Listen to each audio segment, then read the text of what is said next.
Well, hello everybody. Welcome to today's walk in the park, where we're going to do something a little bit different because it's always driven by the questions, but we'll spend some time philosophizing about the journey of life, the move to cash or not, alternatives, how to prepare for the future.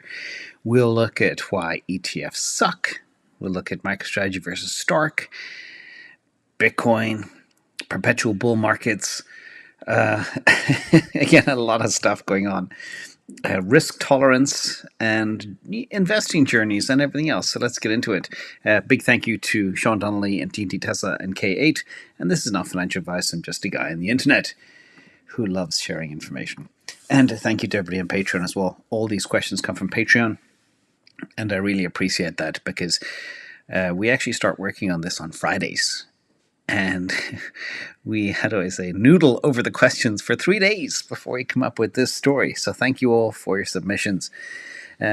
First question, we have a couple of Germans here in the audience too, including this question from Berliner Alpha. Given the growing likelihood of widespread Bitcoin adoption as a strategic reserve, along with MicroStrategy aggressively accumulating, increasing institutional interest, and more businesses integrating Bitcoin into their treasuries, shouldn't you reconsider your estimated probability of no Bitcoin bear market to the foreseeable future? A few months ago, you placed this probability at 20%. And what is your probability now? Cheers from Berlin, Germany. Well, this is such a good question, and I think about all of this all the time, but I try and be balanced. So let's revisit with a couple of data points, which I think are quite profound. First of all, let's look back at history. When the gold ETF launched, it launched gold into an 8-year bull run post-launch. It shot up basically for 8 years straight with a little bit of a dip during the global financial crisis. But other than that, it was up. And that was pretty incredible. The question is, how does gold compare to Bitcoin? Well, Bitcoin's a lot harder. It's a lot scarcer. It's a lot more finite. Whereas gold, if you want more, you just dig a little bit deeper. And made a very interesting post last night, actually, in Patreon about gold and what would happen if Fort Knox didn't have all the gold that they're supposed to have. And by the way, they haven't been audited, I think, since 1976, if I recall. Anyway, we'll see. Maybe that would be a big government rug pull on gold. But let's talk about the perpetual bull market. I don't want to, when I say 20%, that's all driven off supply crunch and crazy adoption all happening at once. We are seeing some signs of that. So yes, correctly stated, I was at 20%. I'm probably at 25% chance now of this happening. But remember, there will always be a bear market because the definition of a bear market is a 20% drawdown. And that's very easy to happen in Bitcoin. In fact, that can happen overnight sometimes. But when we think about a perpetual bull market, markets are cyclical. There's always black swans. There's always fears. Like we've just gone through tariff fears and all sorts of stuff that drove the markets down. Economic conditions, reg changes, technological advancements. So are we going to get an 8-year bull in Bitcoin? I don't think so. However, that being said, gold did have one. Supply crunch is looking possible. But again, if a supply crunch even appears to be there, the price will skyrocket, forcing more supply to come in the market because people will sell and take their lifestyle chips. But also, the impact of the halving is half. So I do believe downturns will be far less severe than in the past. Now let's talk about I like to sometimes have these thought experiments in my head and just giving you one example because your question was all the different avenues to accumulation. I just want to share one. This is so far the Bitcoin states thought experiment. We are now at 32 states. Now, what I do in this thought experiment is imagine it stops here. We know that Texas is committed to buying $500 million worth of Bitcoin per year. And Wisconsin pretty much already bought $500 million. And Wisconsin's a very small place.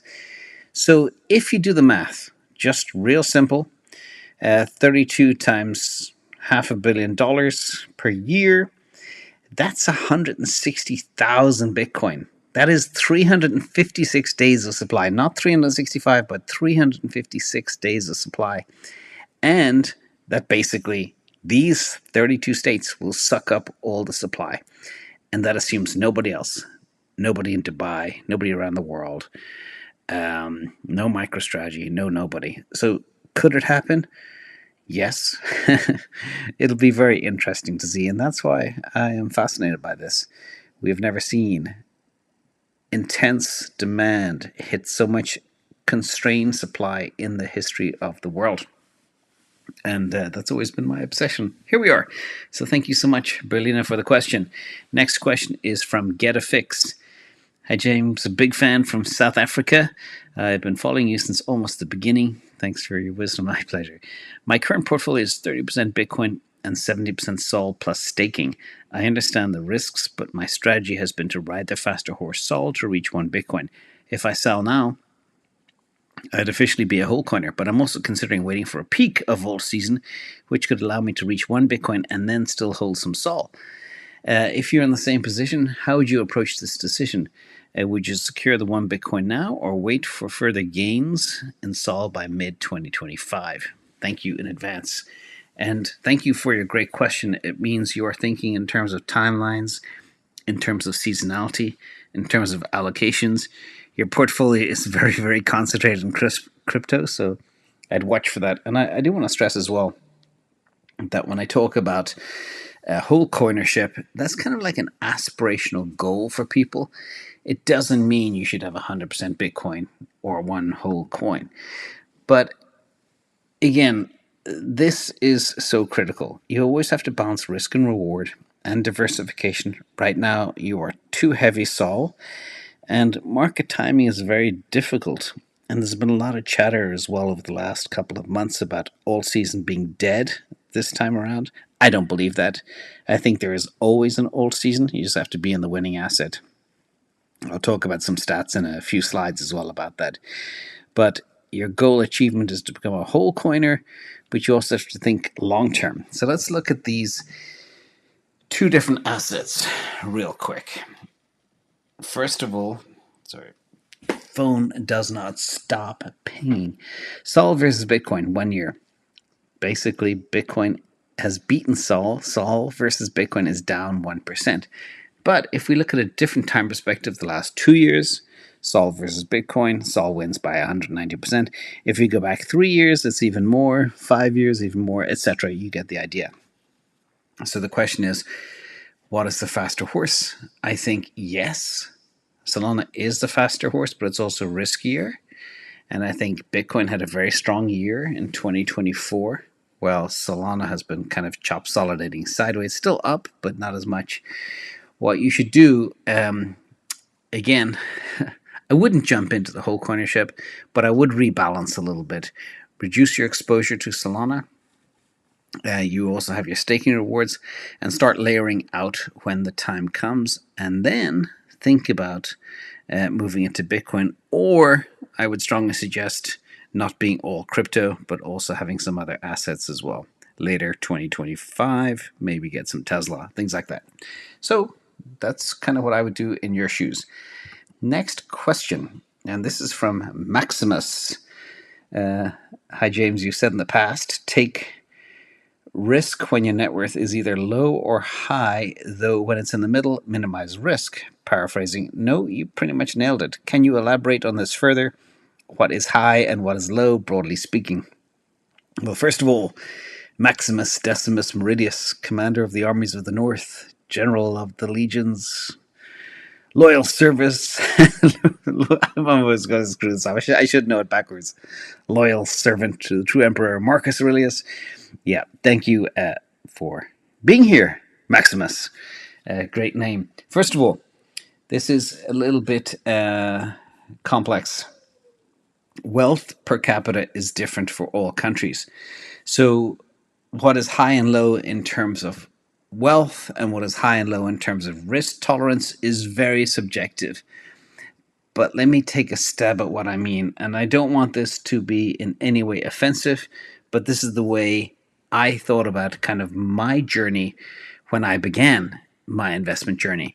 Okay, this is My goals are not your goals, but this is my view of the world and what I experienced. So my point of view reflects my experience and not other people out there. I will never tell anybody what to do or how much risk to take, etc. But when I first came here to the United States, I was poor. I had a suitcase and a bicycle, nothing else. But I had very, very high tolerance for risk because I had nothing to lose. Landing on the shore, so I took on extraordinary risk, big gambles that made money, and then converted that money into real estate and wash, rinse, repeat. That was me. That was my strategy, but I was poor when I came here. Then, when I became middle class, again, my journey, everybody, please don't find this offensive. I know people can easily get upset.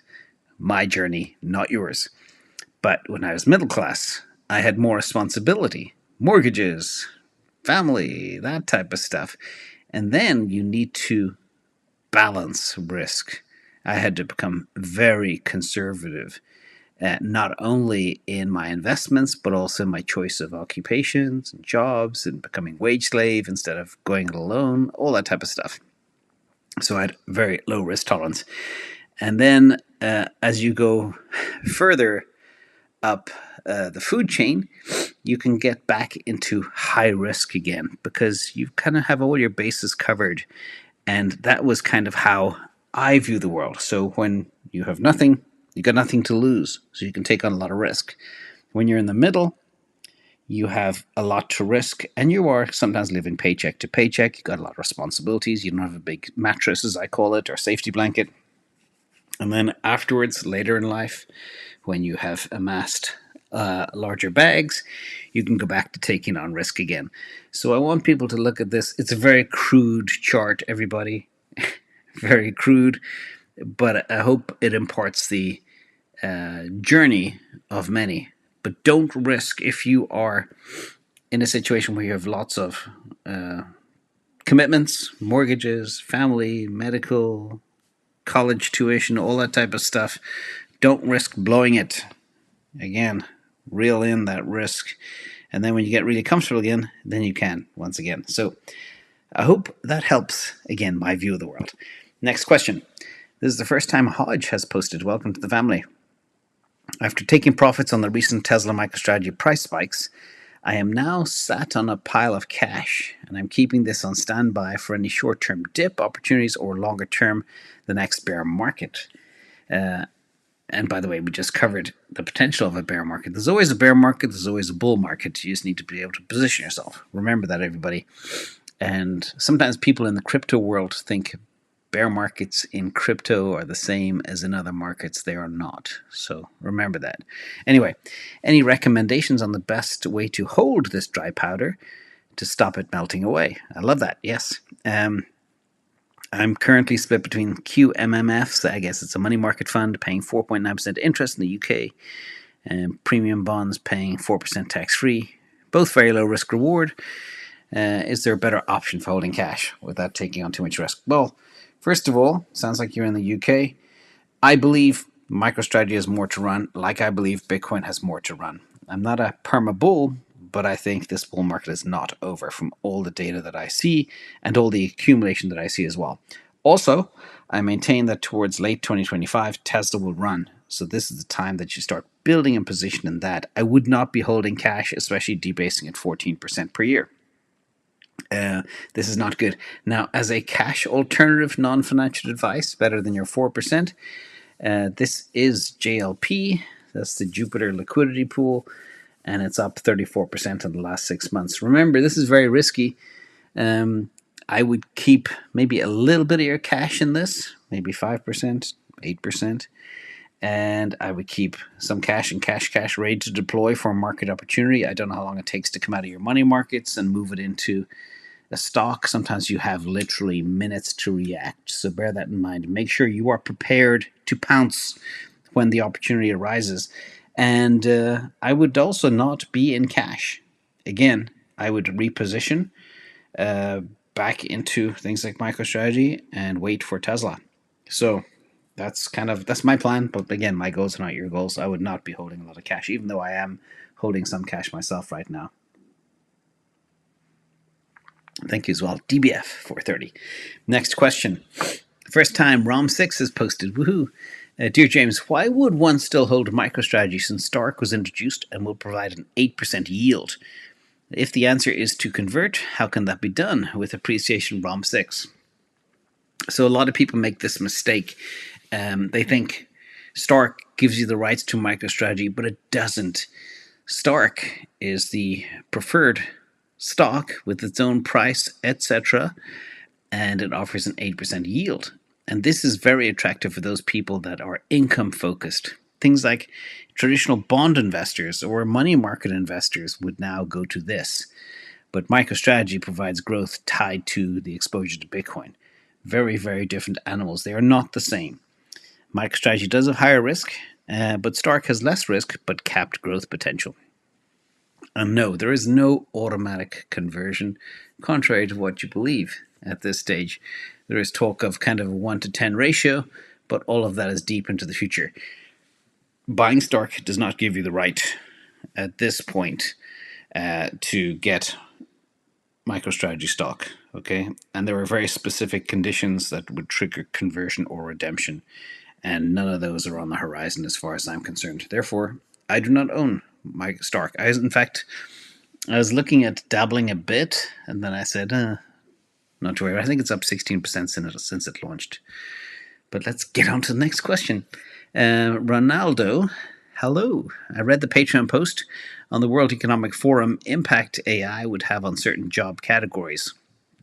I wanted your opinion on how it will impact me on my work. I run a post office with gift shop in the UK. The cash deposits and withdrawals are going exponential as banks are closing. Sorry to hear that. The office I run also does a wide range of services, including passports, parcels, and many other services. It's a main office and it is very busy. Well, that is so good to hear. I'm very happy that you are busy and have a lot of traffic. And I don't know anything about retail, but what I would do if I were you, and you're thinking the right way, you're preparing for the future, you have an eye on AI and how it can maybe disrupt your business. First of all, I would definitely diversify beyond traditional mail. Now, I know people will always ship things, and I just look at the amount of packages being sent around the world by companies like Amazon. It is staggering. But think about digital services, like maybe e-government solutions or I don't know, tax services, human-centric services. I'll give you an example of what I'm thinking. Is I know so many people, like literally my old neighbor knocked on my door yesterday because there was another power outage in California, my God.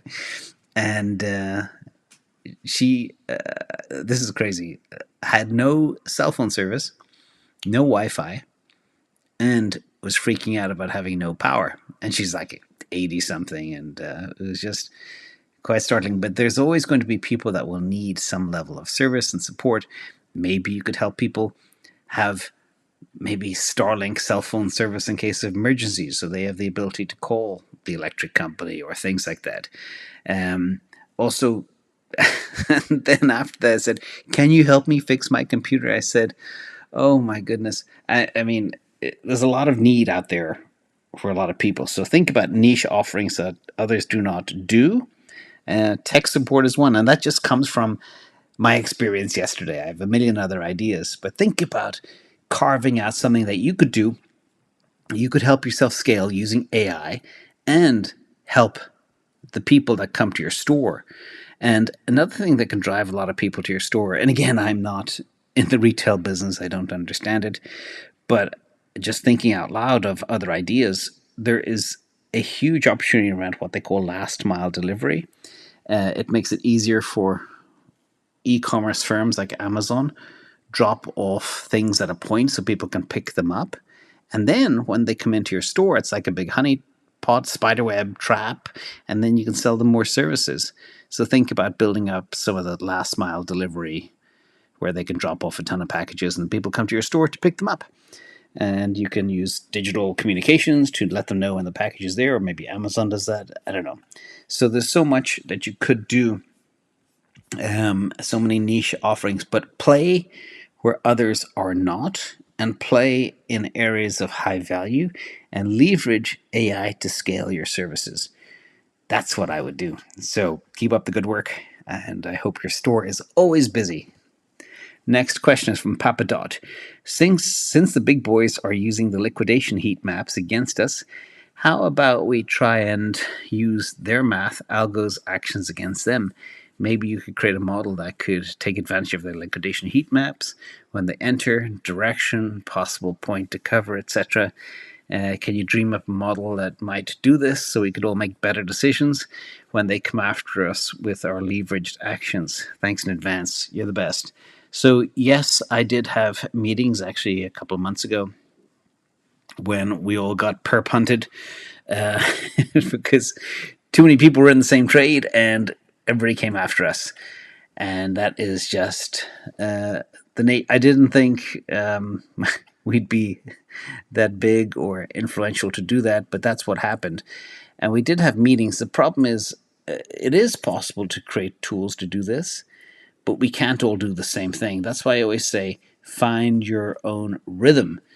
People need to not follow others, but carve out, again, their own little niche, their own little trading specialization, and do their own thing. So, thinking out loud, how to outsmart the big boys. In fact, I just had a conversation going back and forth with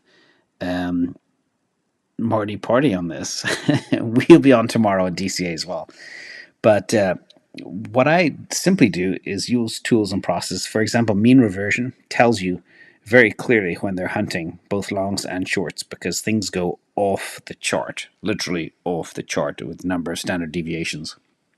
And then you can map these to liquidation zones on CoinGlass. And then you can turn on your liquidation counterplay strategy. And you also need to work within special layers. So the way these liquidation hunters work, they hunt you down to a very specific level and then they reverse fast. So once they get close to that level, that's when you strike. That's when you get in, and then you wait, and then you get out before they do the same thing again to the other side. That's very important. So minimize risk by striking first and exiting first, both long and short.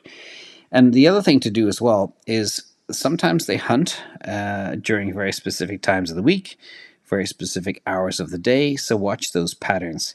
Yes, a lot can be done. Yes, we might do something. But if the model tells 50 people to do the same thing and they all go in hard, we all get hunted. So that's kind of the most important thing to consider as well. But we are working on stuff like that. But we already have tools that are available to help you identify when things are completely oversold or overbought, because when it's oversold, the market makers are hunting the longs, leverage longs, and we're overbought, the market makers are hunting the leverage shorts. So that's how it works. Next, from Toggy57, is it true that ETH include their stake in TVL, total value locked numbers, and SOL does not? Yes, correct. It is true. Ethereum, when ETH is staked in protocols like Lido or all the other staking services, it is included in TVL because these staked assets are locked in smart contracts, and under the ETH world, they are considered part of the DeFi ecosystem. And this inclusion in value is massive. It has a huge impact. Solana, on the other hand, the common practice is to exclude staked SOL from TVL metrics, because TVL for SOL is usually calculated based on the assets locked in DeFi protocols, excluding staking. That's a very, very big difference. And I'm glad you see that, because a lot of people say, oh, TVL and Solana sucks and is much higher on Ethereum. But let's look at some ratios, because at the end of the day, the answer is always in the ratios. This is why Solana is the king of capital efficiency. So I pulled this chart from DeFi Llama, and if you look at things like the Solana DEX volume to TVL, it completely smokes ETH. You know the way I create ratios on ratios? Well, this is just looking at this chart and calculating some things in my head. You know, while TVL is, I think, about 6.4 times larger for ETH, the active addresses is 10x ETH, the volume is double ETH, the fees are 6.4 times ETH. That's crazy. The TVL, this is crazy actually, I just saw this now. The TVL is 6.4 times larger for ETH, but the fees on SOL are 6.4 times that of ETH. So that's a multiple of basically SOL is 36x more TVL capital efficient than Ethereum. That's crazy. Solana revenue, 24-hour app revenue is $11 million, which relative to its TVL is a huge amount of economic activity compared to Ethereum, which only does revenue of 900,000. So that's crazy. And then your market cap to TVL ratio, Solana's ratio is 10.25, which suggests a lot of on-chain activity, very efficient. Ethereum's ratio is 5.61, but remember the base is much larger as well. And a shout out to Aptos. They're making $169 a day in app revenue, while Sol is making 11 million. Crazy. Tron only made 2,000. Madness. So again, just looking at this simple little chart here, you can see who the king is of crypto. That's it. For now, hopefully it doesn't change, but it also tells me that why I believe the alt season is not over, and why, of all crypto, Solana is the most cheapest, best value chain out there, bar none. That was always my thesis it would be there one day. I didn't think it would happen so resoundingly well so fast. But again, markets are irrational. Nobody looks at this data except for me. But the cream will eventually float to the top. So just be patient. Next question is from Rafiki. Hey James, I just turned 26, and I've been working for 2 years now. I'm from Belgium and recently joined your Patreon. The best investment decision I've made so far. Awesome. The information you provide and your commitment to transparency are truly exceptional. Well, thank you for that. I have a question about optimizing my portfolio. Here's my current allocation. 15% Bitcoin, 14% SOL, 11% ETH, cash 43%, Tesla 16%, and then random coins, Sui, Nos, Jupiter, Zeus, Light, VeChain, and Link 5%. Most of my portfolio is built during the last bull run. Wow, you've been at this for 4 years. Nice work. Now I want to get rid of the zombie coins from 2020, 2021 and reinvest the capital in stronger assets. My question is, now is a good time to sell these coins and reallocate? This is such a profound point, and I normally don't do portfolio reviews on this, but because you're 26 and you're young and there's things that jumped out at me, I decided I would do it. But I don't give financial advice. But if I was you, what I would do is very quickly kill the old stuff, the VeChain, the Link, the Ethereum, the Litecoin. Get rid of that. Focus on where the money is made. Everybody follow the money. Look here. This is where the money is made. And look at the apps within Solana that are making a ton of money. The Radiums, the Jupiters, etc. They are making an absolute killing out there. So what I would do, portfolio ideas, first of all, you're far too high in cash. You need to spend some of that and invest and bring your allocations up. I share mine every single week or twice a week in Patreon. Why do you hold ETH? That's my question. And I know people are waiting for Godot for it to pop and go to $20,000. It's not going to happen. Again, the chain has been dying for years, as we've been saying here. So just be in the faster horse. You're too low in Tesla. And your Sol, Alts, and Sui. Very good allocation there. Nothing to change there. And kill the old coins. So that's what I would do. No financial advice. Next question. Hey, James, what are your thoughts on ethical investing? Gasp. I love the disruption of crypto, AI, and the promise of trustless finance, banking, access for all, etc., but also making money at the same time. Realize no zero impact solution, but I prefer not to own defense stocks. Me too. I don't own defense. I don't own pharma. I don't own tobacco for the same reasons. So you and I are the same. But essentially using money to vote on how you'd like to see the future while hopefully not bankrupting oneself. Would appreciate your thoughts on an entry point and future profitability of the clean energy sector. I think RRSP as some type of retirement account is 30% ICLN. Okay, we'll talk about that in detail. Half Bitcoin, 10% MicroStrategy, 10% Tesla. Thanks. Feel free to roast the flower child and burst my bubble. Well, here we go for some bursting bubbles. Wheaties 86. This is why ETFs suck. There's no concentration. And I've been saying for years, you got to go for the jugular. You need very few winning assets. Go after them in a very high conviction manner. An ETF limits your ability to outperform the market. It includes maybe a couple of strong names, but mostly underperforming stocks. And there's tracking errors, and there's fees, and there's a whole bunch of reasons why ETFs suck. But let's check out this ICLN. I call it iClean. I know it's a clean energy ETF, but iClean versus proper assets. And I even threw in a couple of indexes. I threw in Solana on this too, but the result was made you impossible to read anything else. And MicroStrategy too. But iClean is down 6% over the last 5 years. You add in 5 years of 14% debasement, you've lost half your money. Okay? You've lost half. That's the stark lesson here. S&P 500 barely keeps your head above water. That's up, what is it, 83, make sure I read this properly, 83.75%. QQQ up 142.45%. You see here? QQQ is helping you tread water. S&P 500, you're making a little bit of profit after 14% debasement. And Bitcoin up 852.89%. This clean energy ETF, I know it sounds great, but half of the portfolio I dug into it is all utilities. Utilities do not grow fast. They pay dividend, they make some profit, but it's not going to make you rich. You're just going to basically keep the lights on and debase yourself to death, slowly but surely. Now, let's look at the ATR model to determine where we are going here. It's not all doom and gloom. I still wouldn't hold it in a million years, but that's just me. I like disruption, especially when you look at losing 6% over 5 years. It's just going from bad to worse. But this is kind of like a zoomed in view with the layers. We're between layer 1 and 2, so it's not a total zombie. And the ATR did fire a little buy signal at around $11. But where are you going to go? You know, might take 3 years to get back to 15 or 20.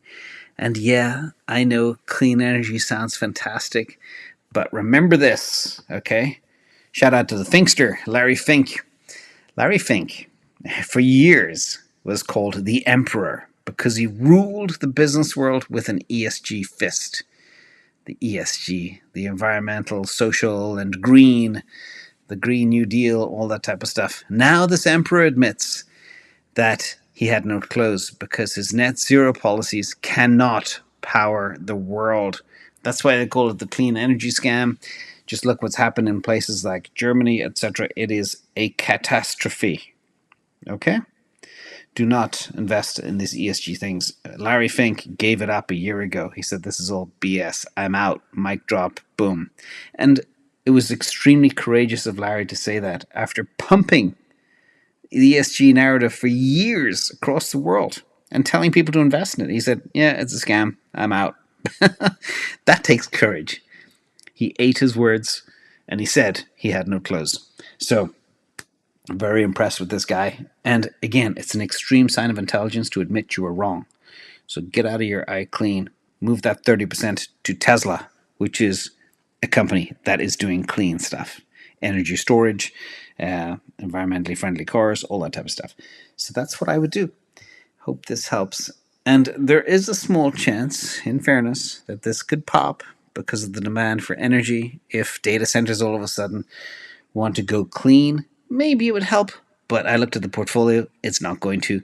You look at places like Meta, who want to build up data centers.